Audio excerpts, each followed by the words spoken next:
Thor finally accepted the plan because no alternative existed. The unlikely pair prepared to set off for enemy territory, where their deception would face its ultimate test among giants eager to celebrate their lord's triumph. The great hall of Thrym's fortress buzzed with excitement as giants gathered to witness their lord's marriage to the most beautiful goddess in all the 9 realms. Thor sat at the high table in his bridal disguise, surrounded by massive frost giants who raised their drinking horns in celebration. The feast spread before them displayed the giants' wealth and power. Roasted oxen filled enormous platters, fresh salmon gleamed on silver dishes, and barrels of mead stood ready to fuel the night's festivities. Thor's legendary appetite struck like a thunderbolt. He polished off an ox and ate whole salmon in moments, tearing through the meat as if he hadn't eaten in weeks. 3 measures of mead vanished as quickly as if someone had poured them into a bottomless pit. The assembled giants watched in stunned silence as the delicate bride consumed more food than most warriors could handle. Thrym's eyes narrowed with growing suspicion. This goddess ate like a battle-hardened warrior, returning from a long campaign, not like the refined Freya he expected to marry. Loki stepped forward with the smooth confidence of a master storyteller. He spun a tale about Freya's 8-day fast in eager anticipation of reaching Jotunheim and marrying the mighty Thrym. The explanation painted a picture of a lovesick goddess, so excited about her wedding that she had refused all food during her journey. The giants nodded in understanding, their suspicions melting away as they accepted this romantic explanation. Thrym felt honored by such devotion and relaxed completely, his doubts vanishing. Beneath his bridal veil, Thor's rage simmered like molten metal ready to explode. Every moment at the feast brought new challenges as he struggled to maintain feminine mannerisms while surrounded by his enemies. His massive hands shook with barely controlled fury as he watched the giants celebrate what they believed was their victory over Asgard.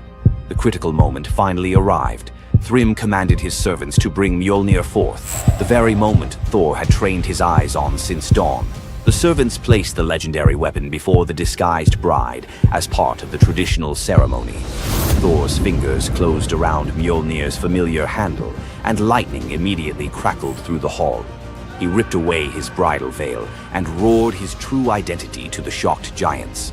Thrym's eyes widened in terror as he realized the bride he had been celebrating was actually the god of thunder himself.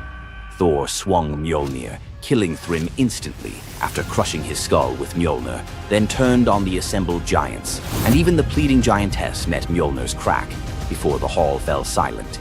The theft that had begun with arrogance ended in complete destruction. This tale reveals how even the mightiest heroes must sometimes sacrifice their pride to protect what matters most. Back in Asgard, the Aesir never spoke of the bearded bride again, though a few still hide a smirk when Thor raises Mjolnir. And we end this story with a very valuable lesson. Never steal Thor's hammer. And if you're going to, don't make him dress like a woman.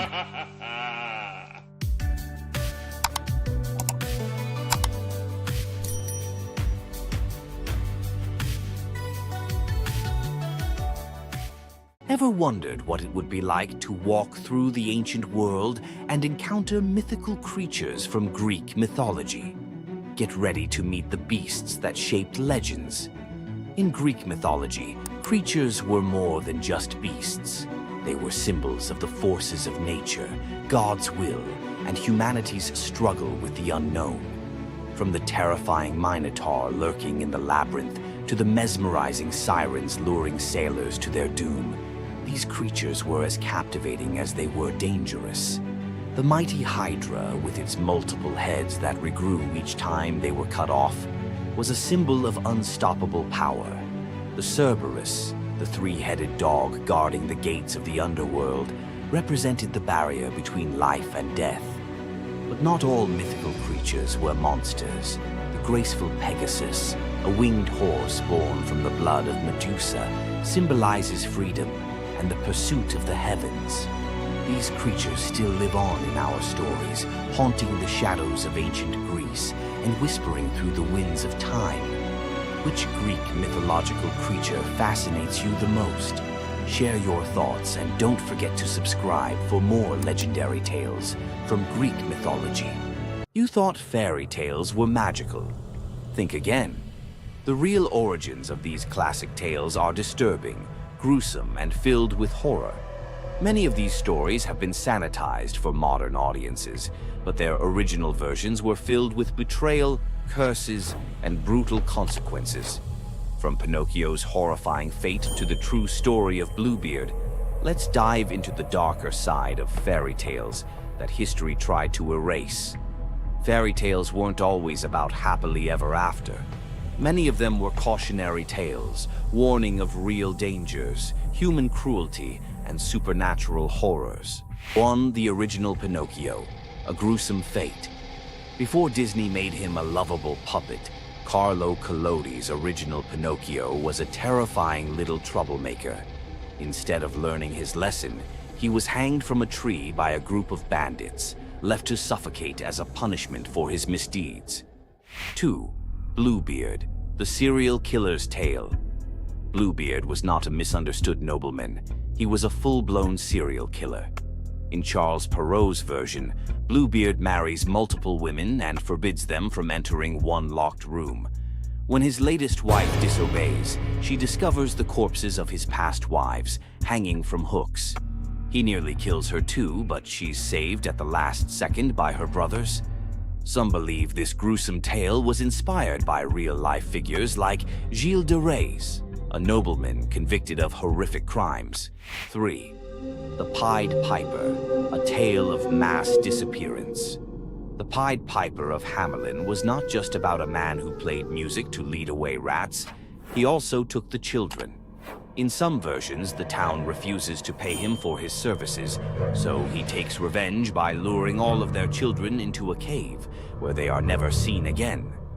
Historians believe this could be based on a real event, where an entire group of children from Hamelin mysteriously vanished in the Middle Ages. 4.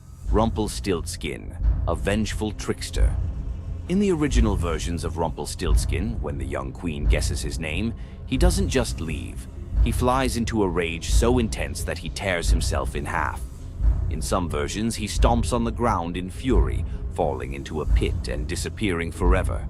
His obsession with taking the queen's child has led some to believe he wasn't just a trickster, but something far darker. 5. The Robber Bridegroom, a wedding night nightmare. This lesser-known grim tale tells the story of a young woman forced to marry a wealthy man. Suspicious of her husband-to-be, she follows him to his home, only to discover that he and his band of robbers murder and eat women. She watches in horror as they butcher a young girl, cutting her into pieces.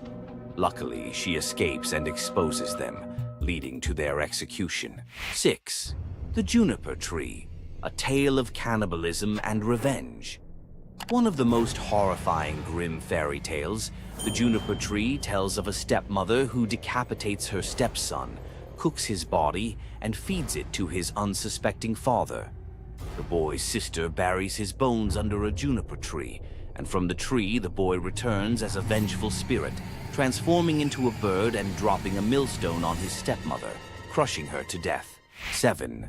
The Girl Without Hands, a story of betrayal and survival. In this disturbing fairy tale, a poor man accidentally sells his daughter to the devil in exchange for wealth. When she resists the devil's temptations, her own father chops off her hands to fulfill the bargain. Eventually, she escapes, gains magical silver hands, and finds a happier fate, but not before enduring unimaginable suffering. Why were these stories so disturbing? Fairy tales weren't just for children. They were warnings, morality lessons, and sometimes outright horror stories meant to instill fear and obedience. Over time, many of them were altered, softened, or rewritten to make them more acceptable. Which of these dark fairy tales shocked you the most? Want to uncover more forgotten stories and chilling legends? Subscribe now and dive into the forgotten history of fairy tales. You've heard of a goddess whose beauty was unmatched. But what if I told you that her beauty wasn't what it seemed? In fact, her allure led to some of the darkest consequences in ancient myth. This goddess, adored by many, held the power to captivate anyone with a mere glance. She was so beautiful that her charm could sway the gods, kings, and mortals alike. But this beauty came with a deadly price. The goddess we're talking about is none other than Aphrodite, the Greek goddess of love and beauty. While she is often depicted as the epitome of grace, sensuality, and allure, her beauty was more of a curse than a gift. Aphrodite's powers extended beyond just physical beauty. Her charm was irresistible, but it came at a cost. Her very presence could bring turmoil. Many heroes and kings fell victim to their obsession with her. Take Paris, for instance. His decision to choose Aphrodite as the fairest of the goddesses set in motion the events that led to the Trojan War. His desire for her beauty caused the death of thousands and the fall of Troy. But Aphrodite's beauty didn't just destroy men, it could break gods too. The tale of her and Ares, the god of war, exemplifies this. While Aphrodite was married to Hephaestus, the god of blacksmiths, her passionate affair with Ares led to chaos among the gods. Her beauty wasn't just about attraction, it caused jealousy, betrayal, and ultimately destruction. Despite her dazzling appearance, Aphrodite was also a figure of deceit and destruction, proving that beauty, when it holds such power, can be dangerous. It's no wonder the ancient Greeks warned that appearances can be deceiving. Aphrodite's beauty may have dazzled the world, but her story teaches us that sometimes what's on the surface can mask a much darker reality. So, was Aphrodite's beauty a blessing or a curse? The myths suggest that beauty, when wielded by the gods, is never what it seems. If you want to uncover more hidden truths about gods and goddesses from the ancient world, hit that subscribe button. There's so much more to explore in these captivating stories. You know the drill. Tonight we flip the script. Some little-known tales where wit, nerve, or kindness earn outright miracles. Glass number 1 holds a bronze serpent coiled around a sprig of green, and a boy who literally came back sweeter than honey. Knossos in Midsummer smells of rosemary, sea salt, and beeswax. While the court argued harvest taxes, young Glaucus chased a bright blue lizard past the kitchens, through a corridor stacked with amphorae of fermenting honey, and, because small boys fit where gods do not, straight down a ladder into the palace cellars. Down there, the air was syrup thick. Glaucus peered into a half-open jar, hoping to see the lizard's tail. One wobble, a slip, a splash. The honey swallowed his cry, sealed itself like amber, and the cellar went still except for the slow fizz of wild yeast. When the nurse discovered an empty playroom, Minos promised royal exiles, or worse, to anyone who failed to find his heir. Search parties raked the island. An oracle finally muttered, "He is where sweetness turns to gold, and the color-changing calf is the compass." Everyone stared blankly, except one messenger who remembered a traveling seer rumored to solve riddles the way bards solve rhyme schemes. Polyidus arrived soaked in salt spray and sarcasm. Minos thrust him in front of the palace's miracle calf, white at dawn, tawny by noon, black at dusk. The king demanded an explanation, and his son before sundown. The seer stroked his beard, watched the calf cycle its living palette, and smiled. "The answer is not the hide, but the eyes," he mused. At dawn, the calf watched the white sun. At noon, bronze.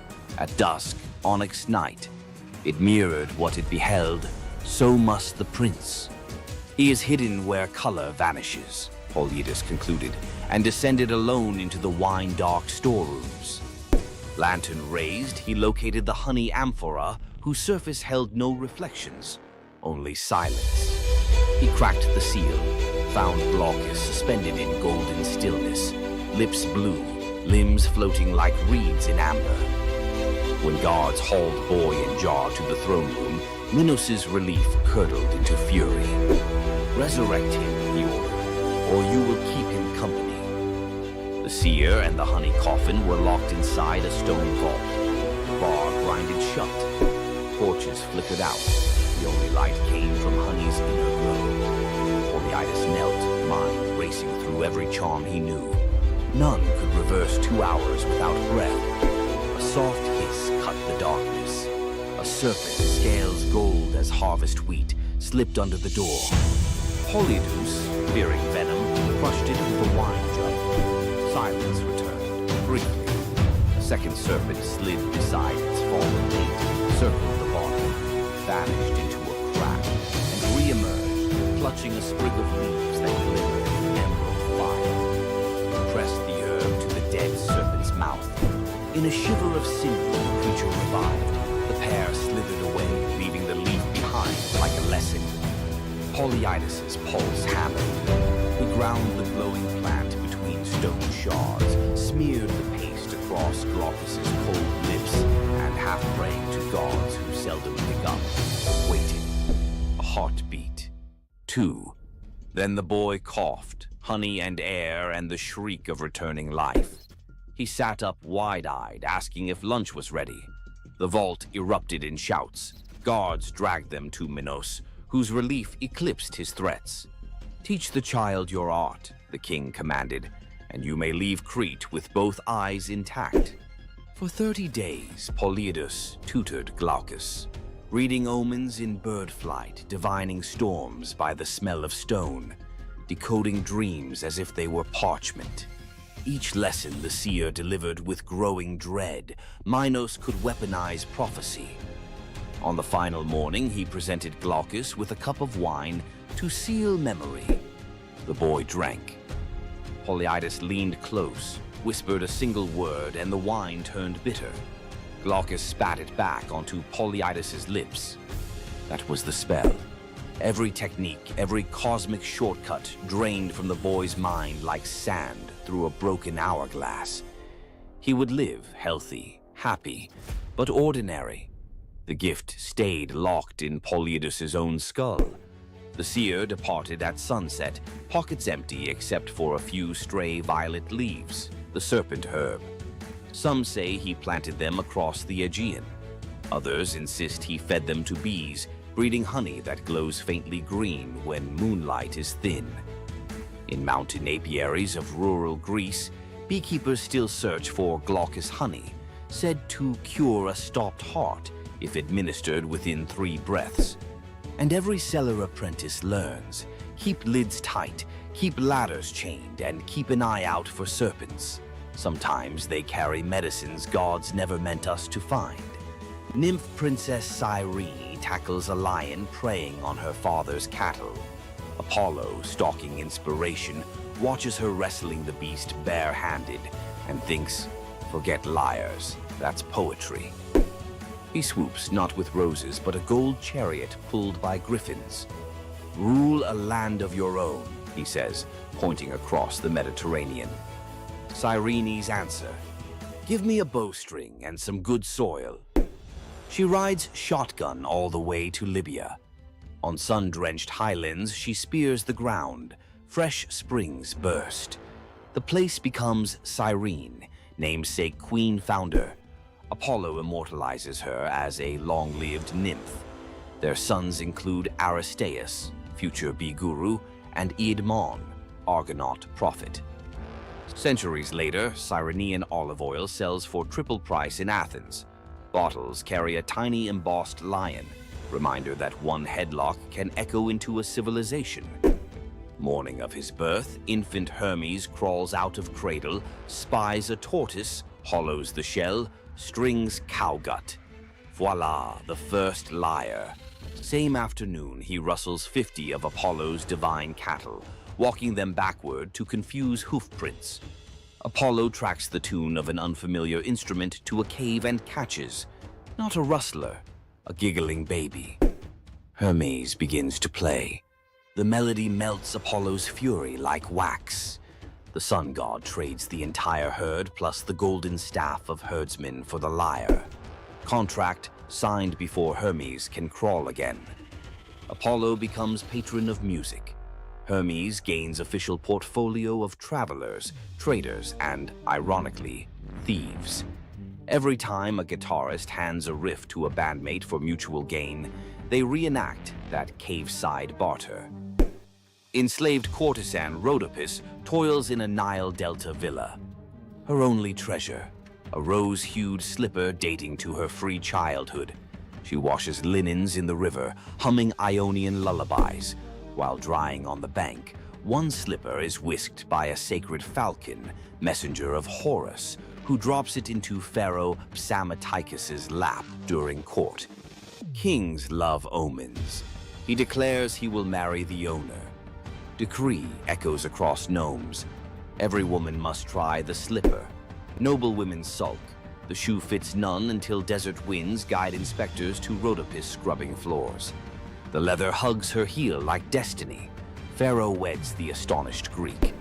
At festivals, Rhodopis releases doves in thanks, tying our dove myth into hers, while storytellers across the Mediterranean seed the earliest Cinderella variant. Tyrrhenian pirates spy a pretty youth on an island. Clueless, it's Dionysus in vacation mode. They abduct him, plotting ransom. Helmsman Acoetes senses trouble but is overruled. Ropes fall off as ivy coils up masts. Sweet wine floods planks. Panthers materialize, purring menace. Pirates jump ship in panic. Instead of vengeance, Dionysus transforms them into dolphins so they can atone by guiding sailors.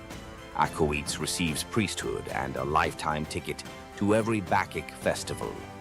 Mediterranean fishermen still toss libations overboard for the merry sailors, believing every dolphin escort is a pirate making cosmic amends. On a Boeotian hillside, twin princes Amphion and Zethus debate destiny. Zethus flexes farm boy muscle, shouting, "Stone walls rise by calloused hands." Amphion replies by tuning a 7-string lyre, a gift Apollo slipped into his cradle. They inherit a dream, rebuild ruined Thebes. Zethus drives oxen and hefts limestone, but progress is glacial. At sundown, Amphion plucks a chord so pure nightingales freeze mid-song. Blocks quiver, lift and float into place. Each note a crane, each chord a pulley. Workers drop their levers and just watch. The wall grows faster than dawn's shadow. Jealous masons challenge him to raise the Cyclopean gate alone. Amphion smiles, strums a rugged minor scale. Boulders lumber across the valley like obedient elephants. Zethus, not to be outdone, times hammer blows to his brother's rhythm. For one glorious hour, hard labor becomes rock ballet. When the ramparts close, citizens cheer both sinew and song. Legends claim every stronghold thereafter leaves a lyre motif somewhere in its masonry, a secret tip of the hat to the prince who taught stones to dance. Modern acoustic engineers still reference the Amphion effect when vibration solves heavy lift problems. Princess Evadne hides an affair with Apollo. During labor, a blaze of violet light floods the barn. Baby Eamus arrives enveloped in wild violets. Fearful, she places him on the riverbank, trusting fate. Weeks later, shepherds follow a bizarre sight. Honeybees moving in arrow formation. They find the infant alive, fed by nectar dripping from the flowers around him. The shepherd who lifts the child hears a voice inside his skull. "Raise me, I'll repay you in answers." At adolescence, Apollo calls Iamus to Olympia's sacred grove. The god lays out 2 golden bowls, memory and forgetting, telling him to sip both. First bowl grants recall of every secret root in Earth. Second erases the fear of sharing that knowledge. Iamus founds a bloodline of oracles, famed for perfect attendance records at Delphi and Olympia. Even today, locals say a self-sown violet patch near the Alpheus River blooms out of season before big sporting events, Apollo's subtle wink that a prophecy ticket is about to drop. Young healer Melampus saves 2 baby snakes from a plow blade. Nights later, they slither onto his pillow and lick his ears with herbal-coated tongues. He bolts upright, to a cacophony that suddenly makes sense. Sparrows gossip, ants debate tunnel routes, sheep rehearse lullabies. King Proteus's daughters are struck with goat hallucinations, stampeding through Argos. Melampus eavesdrops on an oak tree, chuckling with a raven. A draught of hellebore in river foam will still their frenzy. He brews it. One sip and royal sanity snaps back. Kingdom cheers. Fee time. Melampus wants 1/3 of the realm. Proetus balks until the cattle low in perfect Greek. He's worth it. Impossible to refuse a bovine referendum. Territory ceded. For generations, Argive herders prop a wooden ear in new barns, a reminder that real leadership might start with understanding what even a beetle has to say. Priest King Aeneas hosts Dionysus and Apollo at a midsummer feast. In gratitude, the gods bless his 3 daughters, Oeno, Spermo, Elais, with hand gestures that turn objects into wine, grain, and oil. Years later, the Achaean armada, en route to Troy anchors at Delos, supplies dangerously low. Aeneas offers help. The daughters flick wrists, and the beach is suddenly a farmer's market. Agamemnon plots to kidnap the miracle caterers for a 10-year war buffet. Dionysus intervenes. With a grape leaf touch, he turns the sisters into doves. Free to fly anywhere, grain, oil, and wine are prayers waiting to be answered. Delian festivals still release 3 white doves at dawn over picnic blankets. Fishermen swear the birds guide them to shoals fat with fish. Proof generosity multiplies even after airborne retirement. If you felt the buzz of bees and the rattle in the dark, hit like, subscribe for more long-form myth dives, and ring the bell so the next chapter arrives before the honey seals shut. Ask most people about Greek myth and you get 12 labors, a Gorgon's haircut, or a fire thief nailed to a cliff. Tonight we leave the doom scroll and open the side door, some lesser-known legends where the gods give instead of take. Or something you love. Silence the group chat, because each tale rolls out in 4 acts, exactly like a Netflix mini-EP. First jar on the left, a polished grain of barley the size of a thumbnail. Let's pry it open. Eleusis, dusk. Fields are dust. Demeter still mourns Persephone. Villagers starve, except Triptolemus, teen son of King Celeus, who offers the goddess barley porridge cooked from his final handful of grain. Moved, Demeter turns her grief to gratitude and hands him a leather pouch of enchanted seed. Demeter's next gift is wilder, a bronze chariot yoked to 2 serpents the size of river dolphins. They hiss, but obey her touch. Fly, she tells Triptolemus, and sow the earth. He launches like steam from a kettle, dragons beating emerald wings over seas and mountains, seed flitting from his fist, taking root the instant it kisses dirt. Triptolemus lands in Scythia, demonstrates plowing, and shares bread hotter than sunrise. Their ruler Lincus smiles, then creeps into the guest hut with a dagger, planning to steal credit. Demeter's serpents coil awake, eyes phosphorescent.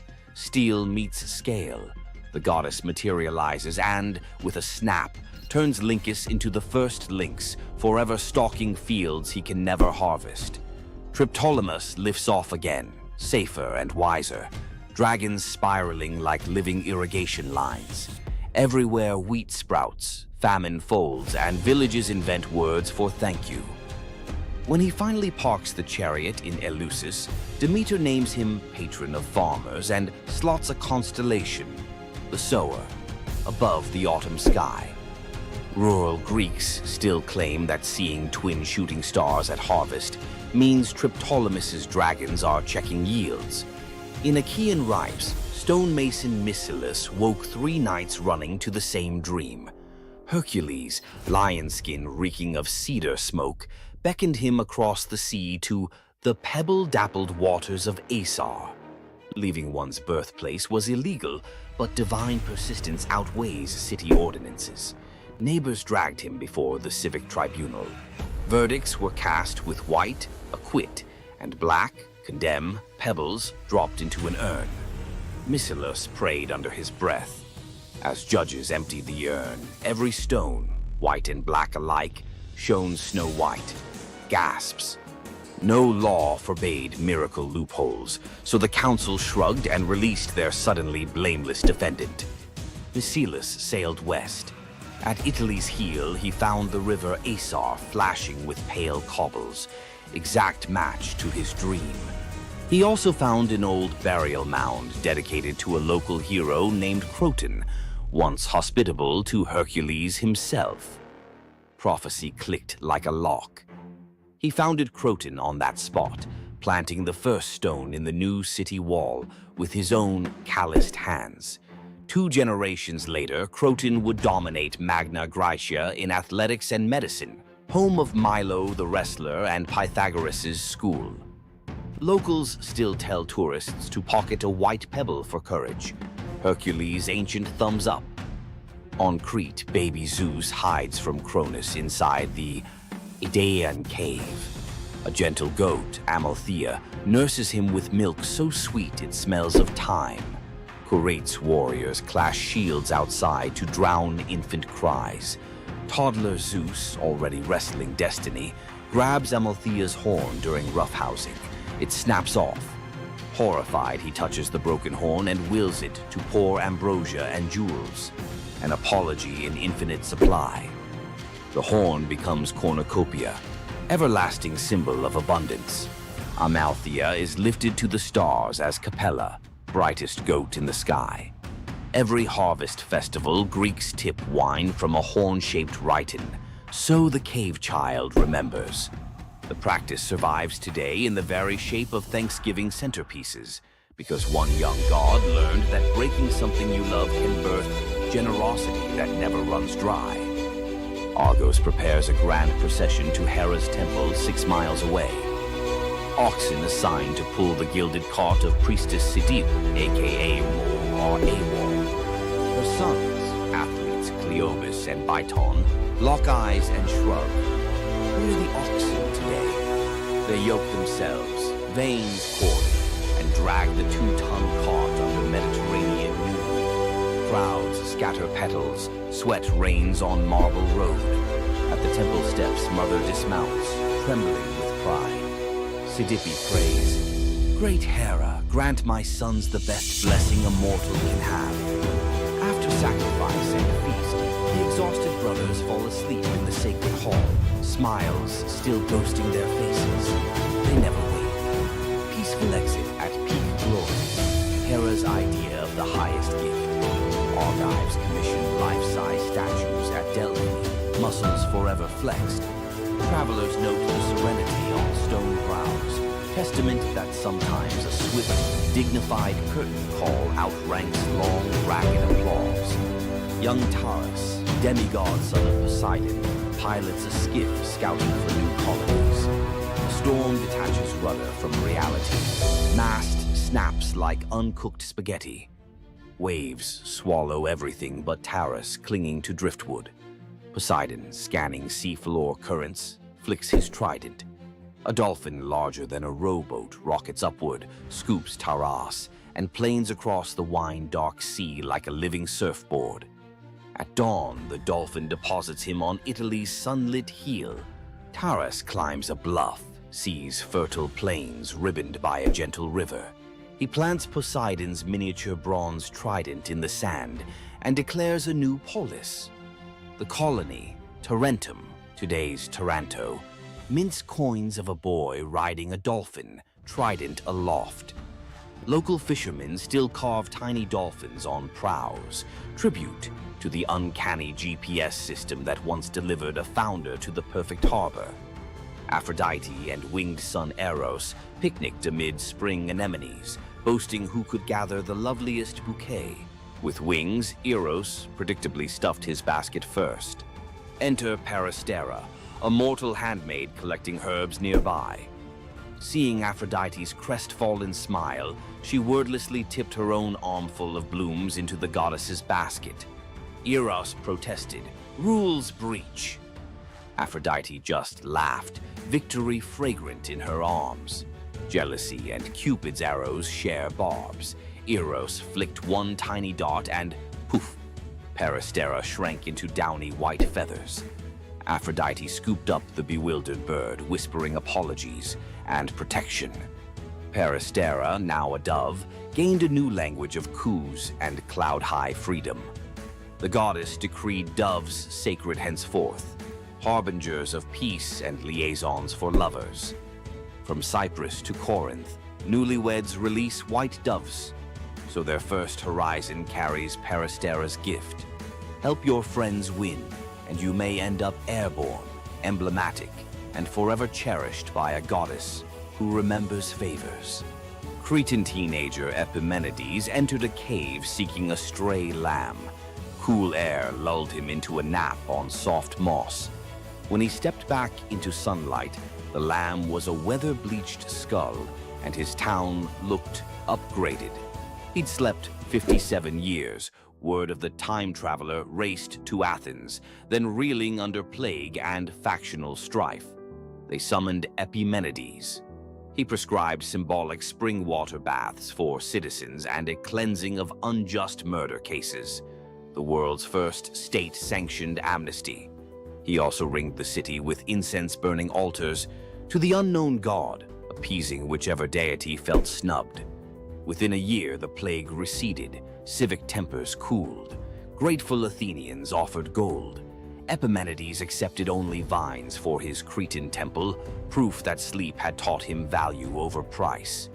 Legends credit him with tweaking the Greek lunar calendar and penning riddling prophecies. Even today, Cretan shepherds warn drowsy companions. Nap too long in a sacred cave, you'll wake up a consultant. Aristaeus, son of Apollo and huntress Cyrene, loved tinkering. Olives here, cheese there. When shepherds complained of wild honey going rancid, Aristaeus studied bees like living alchemy. Nymph tutors taught smoke calming and linen veils. Soon Aristaeus produced honey rumored to heal fevers. Even Olympians craved his combs. One blistering summer, disease wiped out his hives. Desperate, he consulted shape-shifting Proteus, who advised a strange remedy. Sacrifice 4 bulls and leave their carcasses sealed. From decay rose new swarms, robust and disease-proof, the mythical origin of begonia, or bee birth. Greek farmers copied the ritual symbolically with perfumed ox hides draped over empty hives at spring equinox. Aristaeus planted thyme to flavor future honey, invented the first clay smoker, and dedicated his success to the seasonal Etesian winds, ensuring cool breezes helped the bees cap wax perfectly. Modern beekeepers in Greece still call a sudden helpful wind Aristaeus's breath. Zeus and Hermes, disguised as dusty travelers, canvassed a Phrygian village for lodging. Gold door mansions slammed shut. Only an aged, poor couple, Baucis and Philemon, welcomed them into a mud brick hut. They served cabbage soup, pork scraps, and local wine. Mid-pour, Baucis noticed the jug stayed full. Eyes widened. Guests revealed divine light. The couple's first instinct? Ask the gods to spare their nasty neighbors if possible. Mercy before schadenfreude, classy. The village morphed into a marsh. The hut blossomed into marble columns. Zeus offered any reward. They chose to be temple keepers and to die together. Years later, as breath slowed, bark crept over their skin. Philemon an oak, Baucis a linden, branches intertwined over the temple forecourt. Travelers claim the twin trunks still rustle blessings on strangers who share food with drifters. Local children leave tiny cups of soup under the roots, because kindness apparently scales from hut to eternity tree. From marble votes that rewrite destiny to bees reborn in golden sunlight, tonight's legends hum one chord. Generosity, of spirit, of risk, of welcome, catches the gods' attention faster than any heroic flex. Drop a comment naming the myth that lit you up and tell us how you'd translate its core gift into today's life. Food bank pop-ups, urban beehives, pop-up nappies. Best idea gets animated into next episode's intro, your username in ancient Greek graffiti. If tonight rekindled your sense that the universe sometimes rewards the generous, like the video, subscribe for more secret corridors of myth and tap the bell so the algorithm's dolphin swims our next story straight to you. Until then, keep a white pebble in your pocket, a spare bouquet for a stranger, and an ear attuned to wind that maybe, just maybe, started in a very old apiary. Imagine being one of the greatest hunters in the world, known for your unmatched speed and skill. But despite all your abilities, your destiny is determined by a simple golden apple. Let me tell you the tragic tale of Atalanta, the huntress who couldn't escape her fate. Atalanta was abandoned at birth by her father, Zeus, who didn't want a daughter. Left to die in the wilderness, she was raised by a she-bear, learning to hunt and survive. As she grew, Atalanta became a legendary warrior, her skills in hunting unmatched. But no matter how great she became, she could never escape one thing: her prophecy. A prophecy foretold that Atalanta would only marry a man who could outrun her in a race. As the years went by, many suitors came, eager to win her hand. But Atalanta, fiercely independent, defeated them all. Her speed was unbeatable, and no man could match her skill. Then came Medea, a brave hero who had heard of Atalanta's strength and beauty. Unlike the others, he didn't boast about his abilities. Instead, he came prepared with a plan. Medea, knowing Atalanta's curse, asked the goddess Aphrodite for help. She granted him 3 golden apples, which he used to distract Atalanta during their race. As Atalanta raced ahead, confident of her victory, Medea tossed the apples one by one in her path. The golden apples were so beautiful, they distracted Atalanta just enough to slow her down. In the end, Medea won the race, and Atalanta was forced to marry him, despite her reluctance to give up her independence. But the story doesn't end in happiness. Atalanta and Medea's marriage was plagued with regret. Atalanta, still driven by her need for freedom, felt trapped by the very love she couldn't escape. And in the end, Medea, whose destiny was also marked by the gods, tragically died before she could ever truly be free. Atalanta's story is a tale of love, fate, and the clash between personal destiny and desire. Despite her unmatched strength and independence, her fate was sealed by love, and her story remains a tragic reminder of how even the most powerful can be brought down by what they cannot control. If Atalanta's bittersweet story of fate and love left you in awe, subscribe for more untold Greek myths and the heroes who shaped the ancient world. Imagine having a wish so powerful that everything you touch turns to gold. Sounds like a dream, right? But for King Midas, this dream turned into a nightmare. Let's dive into his tragic story. Once upon a time, King Midas ruled over a prosperous kingdom known for his wealth and opulence. But Midas wasn't just content with riches. He wanted more. He wished for the ability to turn anything he touched into gold. One day, the god Dionysus appeared before him and, impressed by Midas's devotion, granted him the wish. At first, Midas was overjoyed. Everything he touched, his food, his treasures, his furniture, transformed into gold. His wealth grew beyond imagination, and his joy knew no bounds. But soon, Midas realized the curse of his wish. He touched a rose, gold. He touched his food, gold. Desperate for a meal, he tried to drink water, gold. In horror, Midas realized that even his daughter, who whom he loved dearly, turned into a lifeless golden statue when he touched her. Furious with the consequences of his greed, Midas begged Dionysus for mercy. The god, seeing the king's suffering, told him to wash in the river Pactolus. And in that moment, Midas's golden touch was taken away.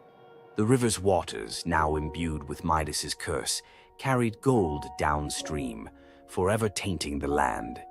King Midas's story is a reminder that greed often blinds us to the consequences of our desires. His once prized gift became his greatest curse, teaching us that not all treasures are worth the price. If King Midas's tale of power and greed left you thinking, make sure to subscribe for more epic Greek myths and their timeless lessons. Stay tuned for more stories of fate, love, and the god's wrath. Loki's punishment was brutal. Bound deep within a cavern, his body lashed to 3 jagged rocks with the entrails of his own son. Above him, a serpent hung poised, venom dripping relentlessly onto his exposed skin. This scene, drawn from the poetic Edda and the prose Edda, became a symbol of both divine vengeance and suffering that echoed through Norse legend. But the gods never counted on one presence: Sigyn, Loki's faithful wife. Her hands trembled as she knelt beside him, catching each drop of poison before it could sear his flesh. Her quiet devotion became a fragile shield against the god's wrath. Why did she choose loyalty over escape? The answer reveals a truth about love that endures even when the world itself seems lost to darkness. Yet before the cavern, before the venom and the silence, there was a betrayal that shook the heart of Asgard. Baldur was the light of Asgard, cherished by gods and mortals alike. His laughter filled the halls, a warmth that even the golden apples of Idun could not rival.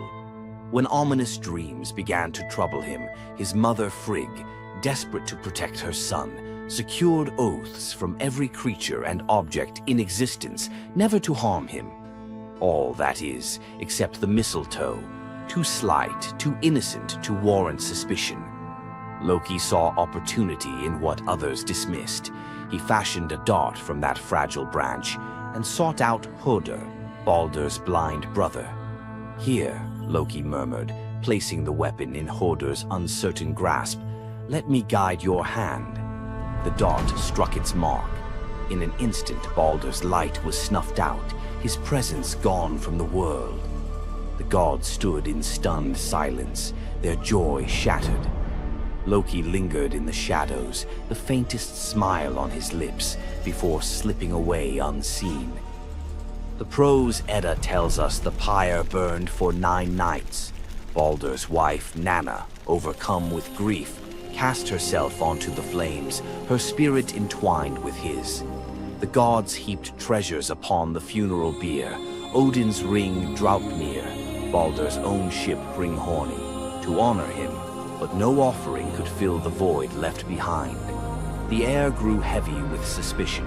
As the smoke twisted skyward, word spread of an old woman whispering to Hoder in the moments before the fatal blow. When Thor forced the truth from a trembling servant, silence fell like a shroud. Loki's name was not spoken, but its weight pressed upon every heart.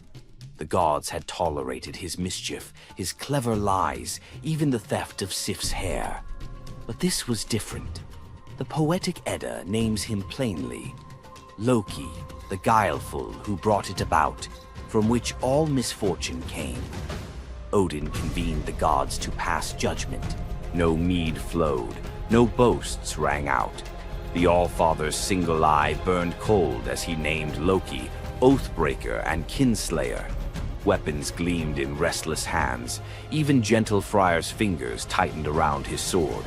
Loki understood the god's fury. He fled Asgard, his mind racing with schemes. As told in the prose Edda, he built a lodge in the mountains, doors on every side, always watching for his pursuers. Still, he could not outrun their vengeance. Odin's gaze found him, even in hiding. When the gods arrived, Loki tried to slip away, transforming into a salmon to evade capture in the river's swift current. But Thor's grip proved stronger than fate.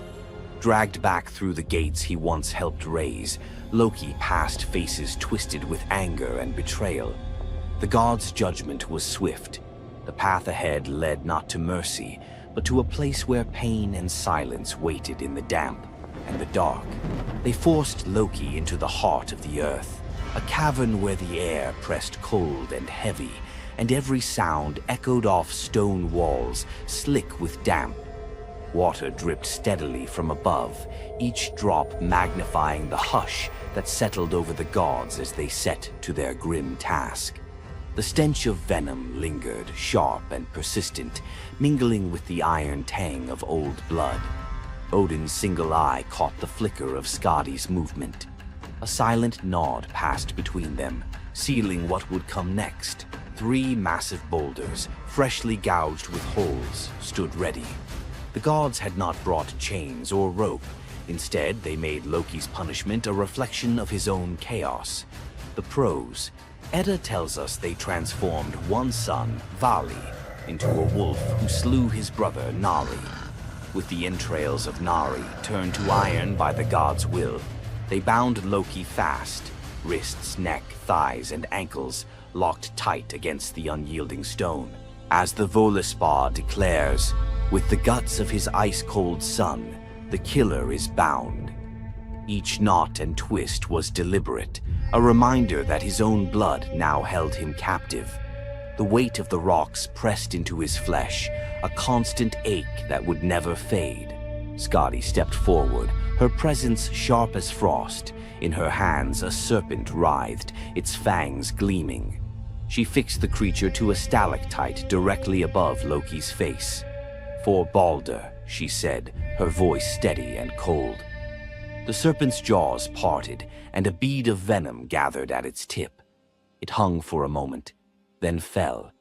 Loki's scream reverberated through the cavern, his body arching in agony as the venom burned into his skin. The pain was relentless, searing into bone, and the world above felt its echoes, earthquakes shaking Midgard, rivers shifting, the roots of Yggdrasil quivering. The gods watched in silence, their faces unreadable. Justice, they believed, had been served. As the serpent's venom continued its slow assault, the rhythm of torment became all-consuming. The next drop formed, poised to fall. Then a figure emerged at the edge of the chamber, a woman, silent, a wooden bowl cradled in her hands. Sigin's arms were blistered, her sleeves stained, but her grip was unwavering as she stepped into the circle of pain. The cavern held its breath. Sigyn knelt, her presence a quiet defiance. The venom hissed into the bowl, wood darkening with each drop. The gods turned away, their judgment complete, but the story within the cavern was only beginning.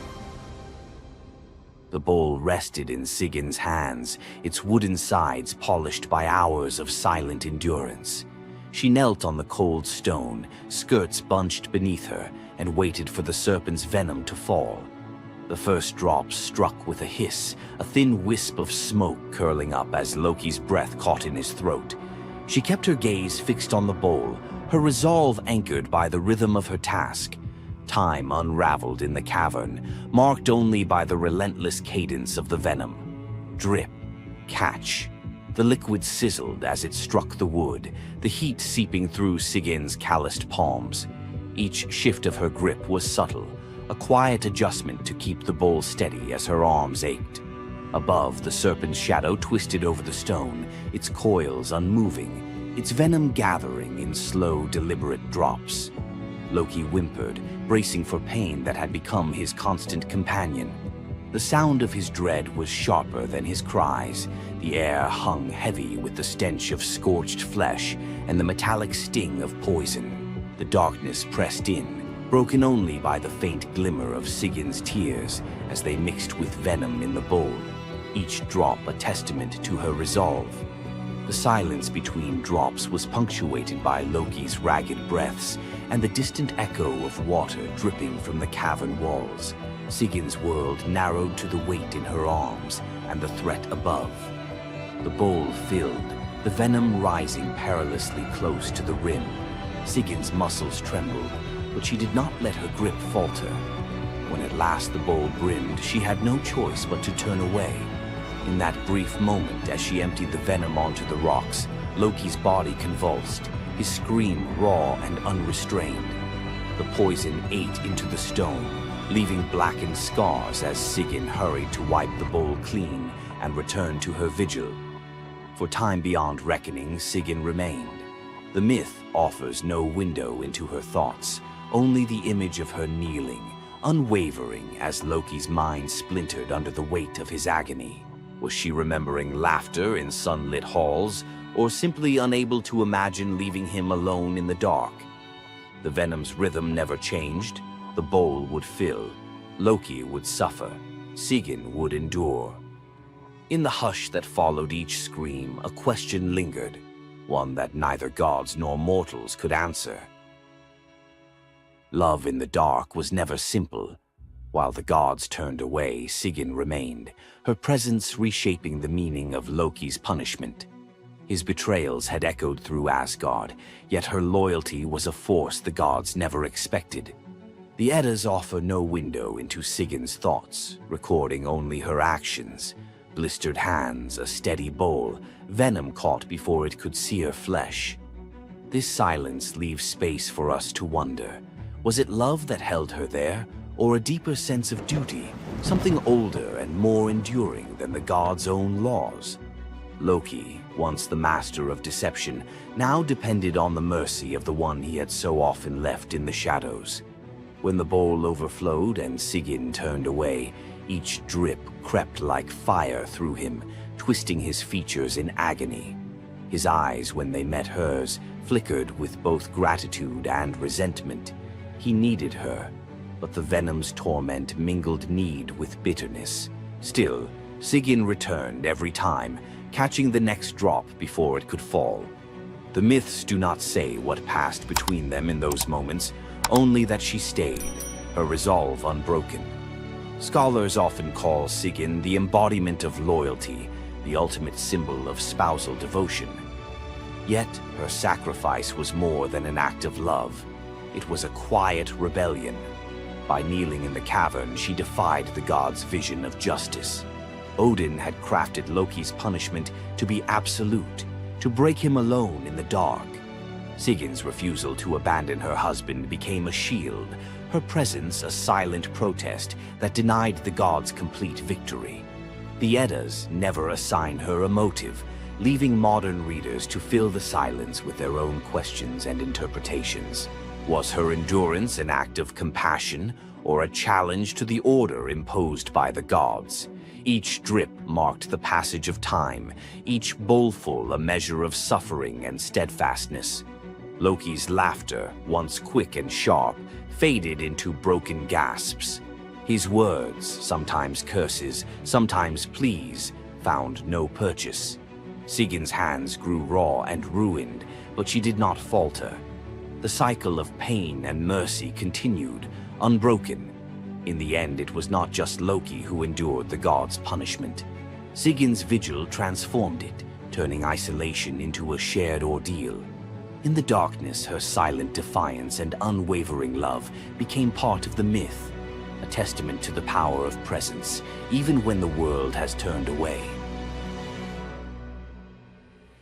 Sigyn's vigil stands as one of Norse myth's quiet marvels, a steady presence in the shadows, her strength measured not in battle, but in endurance beside the one the gods condemned. As Loki writhed beneath the venom's relentless burn, Sigyn's hands never wavered. The Eddas remember her not for words or deeds of glory, but for the silent rhythm of her care. Her story reminds us that sometimes love endures in darkness. Sigyn's vigil continues until the twilight of the gods, Ragnarok, whenever that may come. Would you have stayed? If Sigyn's silent strength moved you, let us know in the comments or share your favorite Norse hero below. Imagine a woman so terrifying that a single glance from her could turn anyone into stone. Medusa, a name that echoes through history as a monster, a villain, and a symbol of pure horror. But what if everything you thought you knew about her was wrong? Medusa wasn't always a monster. Her story is one of betrayal, injustice, and a curse she never deserved. She wasn't born a villain. She was made into one by the gods themselves. But even as a victim, she found a way to turn her tragedy into power. Today, we'll unravel the myth of Medusa and discover the deeper truth behind her story. From her tragic origins to her transformation into a feared gorgon, to her epic confrontation with Perseus. This is the tale of Medusa like you've never heard it before. Long before the snakes, before the curse, Medusa was a mortal woman of extraordinary beauty. She wasn't born a monster. She was born human, the daughter of the sea gods, Phorcys and Ceto. While her sisters, Stheno and Euryale, were immortal gorgons, Medusa stood apart as the only mortal among them. But it wasn't her mortality that set her apart. It was her beauty. Medusa's golden hair, radiant complexion, and striking eyes captured the attention of everyone, even the gods. She served as a priestess in the temple of Athena, goddess of wisdom and war, vowing to remain pure and devoted to the goddess. This is where her life took a tragic turn. According to the myth, Poseidon, the god of the sea, became infatuated with Medusa. Overcome by desire, he pursued her relentlessly, and one fateful day he cornered her in Athena's temple. Medusa, defenseless, could not escape his wrath. But instead of protecting her, Athena turned her fury against Medusa. The goddess, enraged by the desecration of her temple, cursed Medusa for what had happened, punishing the victim instead of the perpetrator.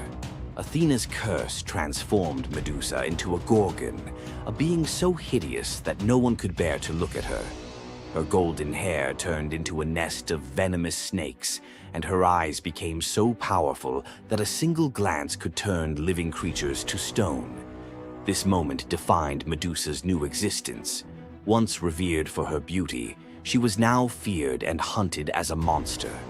But beneath the horror of her transformation lay a deeper question. Was Medusa truly cursed, or had she been given a weapon to defend herself in a world that had betrayed her? Medusa fled from civilization, retreating to a remote island where she lived in solitude. Here she came to terms with her new form and the terror it inspired. The snakes in her hair hissed constantly, and her reflection, once a source of pride, was now a weapon she couldn't dare to look at. But the world wouldn't let her rest. Tales of the monster of the island spread across Greece, and soon warriors came seeking glory by trying to slay her. None succeeded. Each challenger who entered her domain fell victim to her petrifying gaze, their bodies forever frozen in stone. Medusa's life became one of survival, fending off those who sought to destroy her while grappling with the isolation of her curse. She was trapped in a cycle of violence she didn't choose, but couldn't escape. As the years passed, Medusa's story became twisted. In the eyes of mortals, she was no longer the victim of a cruel curse, but a monster to be feared. The tragic young woman was lost to legend, replaced by the image of a terrifying villain. Enter Perseus, a young demigod with a destiny to fulfill. Tasked with bringing back Medusa's head as proof of his strength, Perseus embarked on a perilous journey to find her. But unlike the warriors before him, Perseus wasn't relying solely on his skill. He had the favor of the gods. Athena and Hermes provided Perseus with gifts to help him on his quest. Winged sandals to fly, a reflective shield to avoid Medusa's gaze, and a sword sharp enough to cut through anything. Most importantly, he was given a magical bag to safely carry her severed head. Perseus's journey to Medusa's lair was filled with danger, but none compared to the final challenge, facing the Gorgon herself. When Perseus arrived, Medusa was sleeping. For the first time in years, she looked peaceful. an almost human reminder of who she once was. But Perseus couldn't afford to hesitate. Using the reflective shield as a mirror, he avoided her petrifying gaze and struck with precision, severing her head in one swift motion. The blood that spilled from Medusa's neck gave birth to two incredible beings, Pegasus, the winged horse, and Chryser, a golden giant. Even in death, Medusa's body produced miracles, a testament to the power she had carried within her. Perseus carried Medusa's severed head back to Greece, where it became both a trophy and a weapon. Her gaze retained its power, turning enemies into stone, and Perseus used it to defeat his foes and protect his people. But Medusa's story didn't end with her death. Over time, her image transformed from that of a monster to a symbol of strength and defiance. Women, especially, began to reclaim her story, seeing her as a figure who resisted the gods and survived unimaginable betrayal. Today, Medusa is more than a mythological figure. She's an icon. Her face appears in art, literature, and even modern movements that challenge systems of power and oppression. But the question remains, was Medusa truly a monster, or was she a victim of a world that feared her power? Medusa's story is a reminder that myths are more than just tales of gods and heroes. They're reflections of human nature, of the injustices and triumphs we still see today. So, what do you think? Was Medusa a villain, or was she a misunderstood symbol of resilience? Leave your thoughts in the comments. Give this video a like if you found her story as fascinating as we did. And don't forget to subscribe to the channel for more deep dives into the myths and legends that continue to shape our world. Until next time, keep questioning, keep exploring, and keep looking beyond the surface. What would you do if you gave up everything for love, only to be betrayed by the one you trusted most? In the Greek myth of Medea, love led to ultimate revenge, and the consequences were deadly. Let's dive into this tragic tale. Medea, a sorceress of immense power, fell in love with Jason, the leader of the Argonauts, when he came to her homeland seeking help. Medea, who was deeply in love with him, used her magic to aid him in his quest for the Golden Fleece. She betrayed her own family, murdered her brother, and helped Jason achieve his goal, all out of love for him. Once Jason had the fleece, Medea fled with him to Greece, where they started a life together. But as time went on, Jason's love for Medea faded. He decided to marry Glauce, the daughter of Creon, the king of Corinth, in an effort to secure a more powerful position. Medea, heartbroken and furious at the betrayal, decided to exact her revenge. She used her powers to craft a poison so deadly that it would burn Glauce alive when she put on a beautiful dress that Medea had sent her as a gift. But Medea didn't stop there.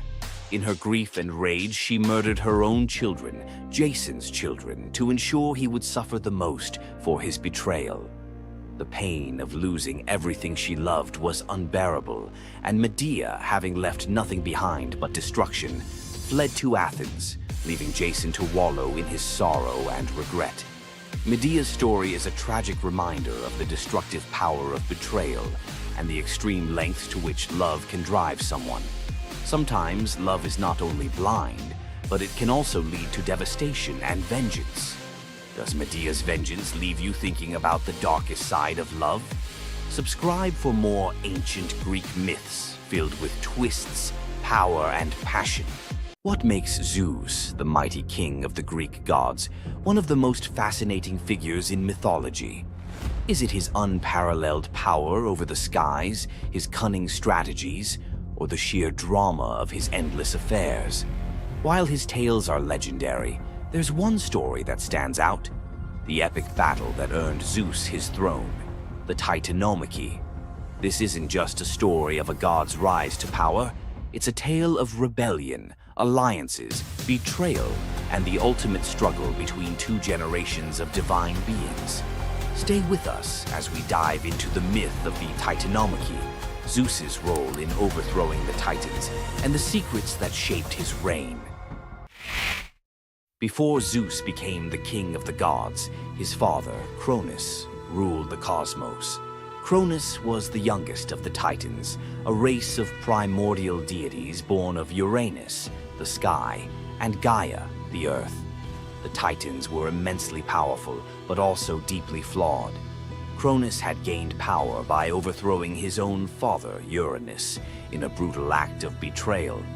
But just as Cronus had betrayed his father, a prophecy loomed over him, warning that one of his own children would overthrow him. To prevent this, Cronus took a horrifying precaution. He swallowed each of his children as they were born, imprisoning them in his stomach for eternity.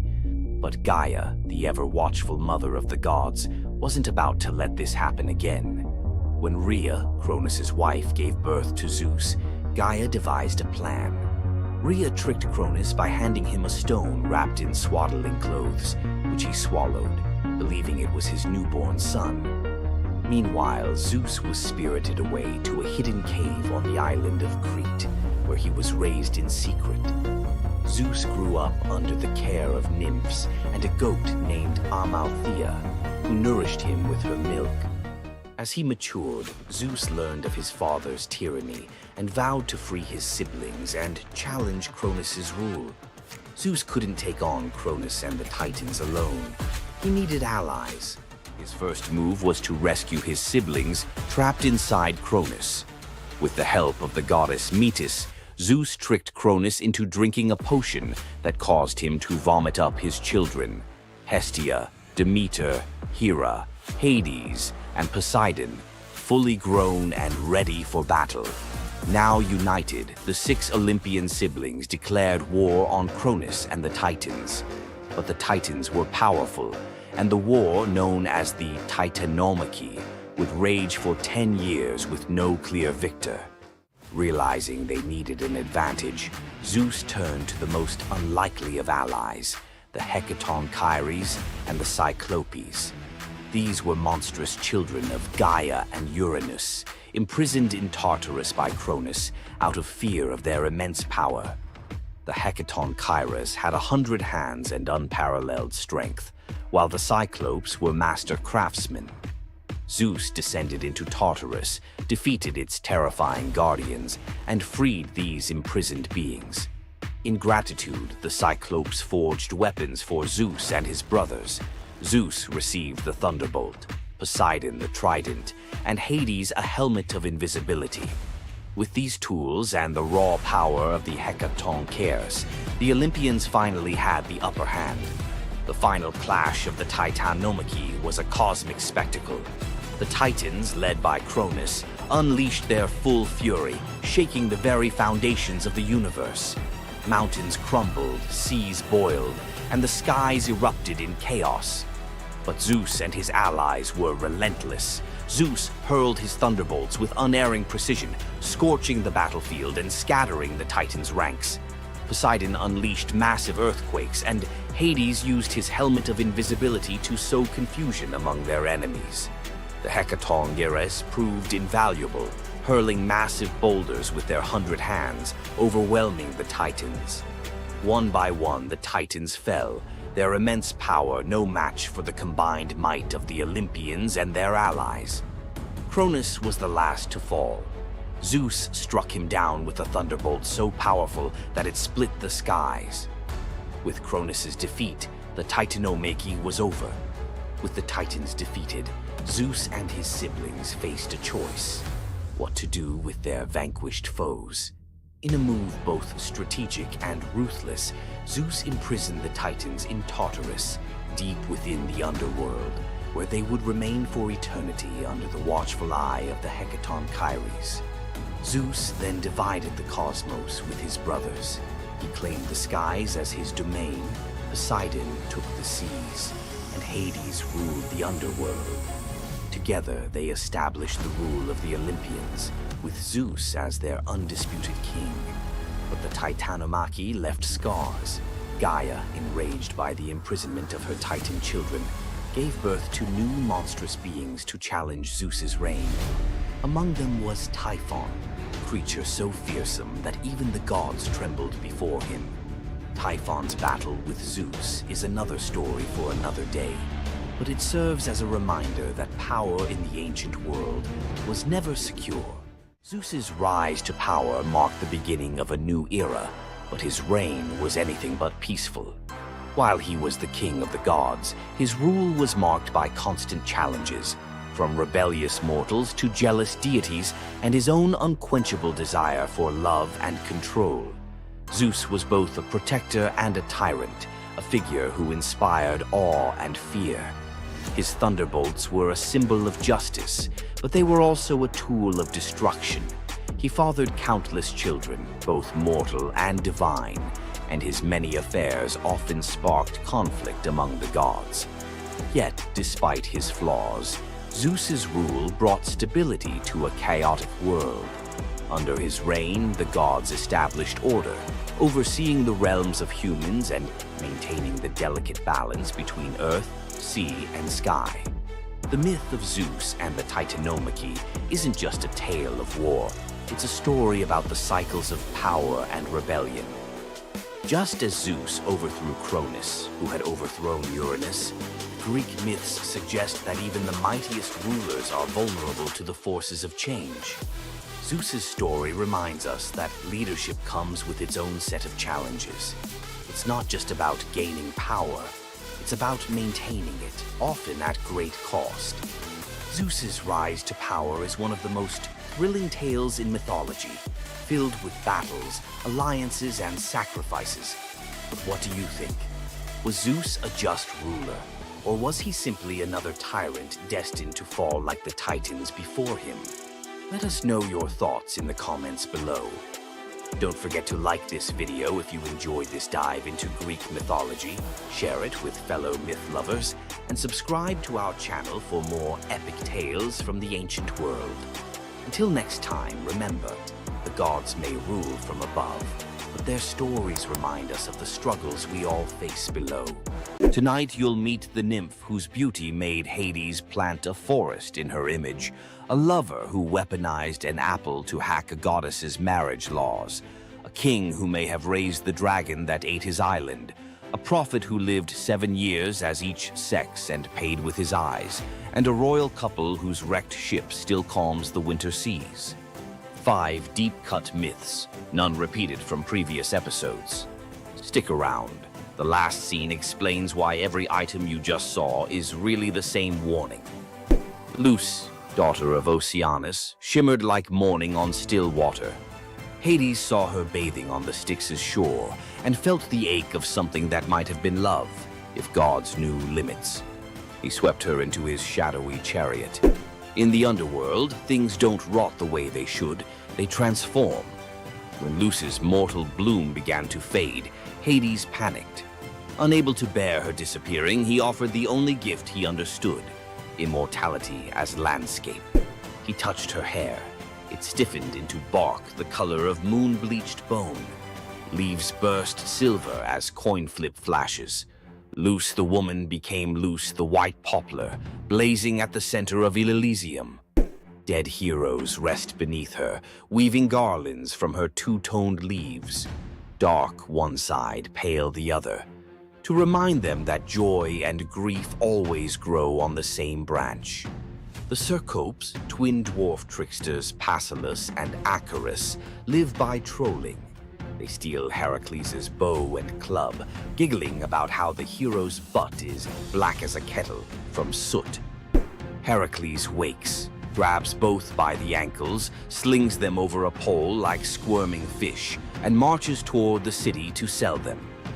Dangling upside down, blood rushing to their heads, the twins can't stop roasting him. Even Heracles, no stranger to rage, breaks into reluctant laughter. But Zeus, hearing their unfiltered comedy, decides the world needs more mischief. He transforms them into the first monkeys, bodies still small, faces still grinning, forever swinging by what once bound them, their own tails. Sailors claim the Cercopes occasionally regain speech during eclipses, whispering new insults at any heroic statue within earshot. King Lycurgus hated surprises. When the brand new god Dionysus marched through Thrace with drums, wine, and ecstatic maenads, Lycurgus saw a security threat. He banned viticulture, arrested Bacchic followers,